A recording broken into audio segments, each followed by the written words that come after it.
बोलायचं नाही.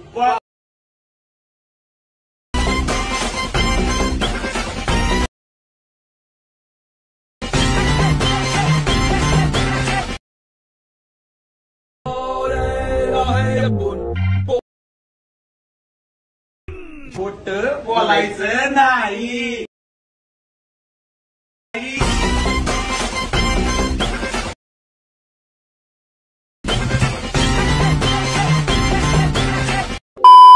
राम जय शिवराय मित्रांनो, तर डेमोमध्ये बघितल्याप्रमाणे रील क्रिएट करण्यासाठी आपल्याला अलर्ट मोशनची गरज लागणार आहे.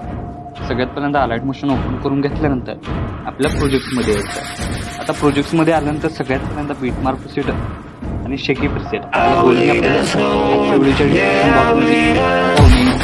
करून घ्यायचं. अलर्ट मोशनमध्ये इनपुट करून घेतल्यानंतर तुमच्यासमोर अशा प्रकारे इंटरफेस दिसून येणार आहे. सगळ्यात पहिल्यांदा खाली मीडियामध्ये जायचं. तुमचा एक इमेज इथं ॲड करून घ्यायचा. लेंथ 5.3 सेकंदाच्या बीटमार्किंग वाढवून घ्यायच्या. त्यानंतर प्रत्येकदा दुसरा इमेज ॲड करून त्याची लेंथ आपल्याला 10 सेकंदाचे बीटमार्क करून घ्यायची. आणि इथपासून चालवणाऱ्या प्रत्येक बीटमार्कला तुमचा एक इमेज काय करायचा ॲड करून घ्यायचा. त्याच्यावर ॲड करून घेतो. ॲड करून घेतल्यानंतर बघू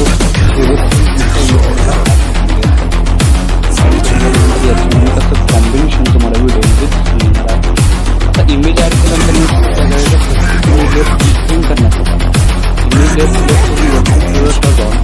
कंपोजिशन एरिया या ऑप्शनला क्लिक करायचं. काय होणार आहे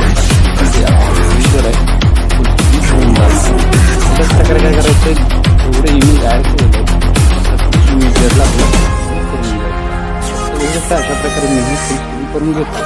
मी अशा प्रकारे करून घ्या.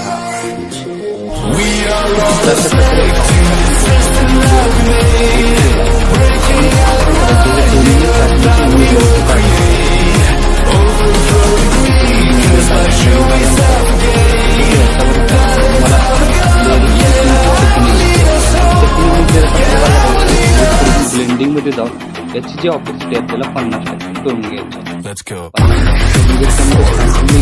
पहिल्या इमेजवर मूव ॲनिमेशन द्यायचं. त्यासाठी आपल्याला मूव ॲनिमेशन त्या साईडला इमेज शेवट येत आल्यानंतर अशा प्रकारे याला रोड करायचं मोठं. तर सेट केल्यानंतर ॲनिमेशन आल्यानंतर अशा प्रकारे होणार आहे. त्यानंतर सेकंड ॲनिमेशनसाठी काय करायचं आहे, इमेज प्रॉपर एका साईडला स्क्रोल करायचं. इथे एक प्लस की द्यायची आणि शेवट एकदा प्लस की दिल्यानंतर इमेज लेअर आहे तो प्रॉपर मधोमध घेऊन यायचा एका साईडला. म्हणजे बघू शकता ॲनिमेशन ही अशा प्रकारे दिसून येणार आहे. तर दोन्ही ॲनिमेशन क्रिएट झाल्यानंतर पहिल्या इमेज लेअरला आपल्याला इफेक्ट द्यायचा आहे. त्यासाठी इथून बॅक निघून आपल्याला शेकी प्रीसेट ओपन करून हा जो पहिला इफेक्ट आहे तो इथून आपल्याला कॉपी करून घ्यायचा आहे. कॉपी करून घेतल्यानंतर मेन प्रोजेक्टला येऊन इथं आपल्याला काय करायचं आहे, बघू शकता पहिल्या इमेज लेअरला पेस्ट करायचं आहे. तर पेस्ट केल्यानंतर बघू शकता याचा ओव्हरऑल लुक तुम्हाला अशा प्रकारे दिसून येणार आहे. अशाच प्रकारे सेकंड नंबरला इफेक्ट द्यायचा नाही. इथपासून पुढे इफेक्ट देण्यासाठी पहिली PNG आहे ते आपल्याला लॉंग प्रेस करून वरती सेट करून बघू शकता अशा प्रकारे तुम्हाला याचा ओव्हरऑल लुक दिसून येणार आहे.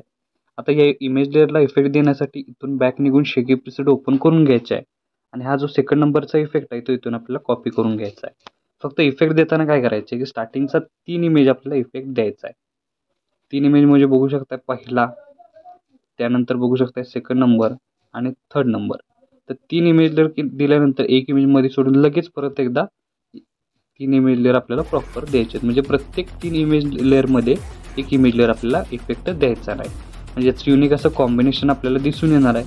जिथं आपण इफेक्ट नाही देणार आहोत तिथं आपला इफेक्ट आहे तो युनिक असा वेगळा बसणार आहे. त्यासाठी बॅक निघून शेकी प्रीसेट ओपन करून हा जो शेवट इफेक्ट दिसतोय तो इथून आपल्याला कॉपी करून घ्यायचा आहे.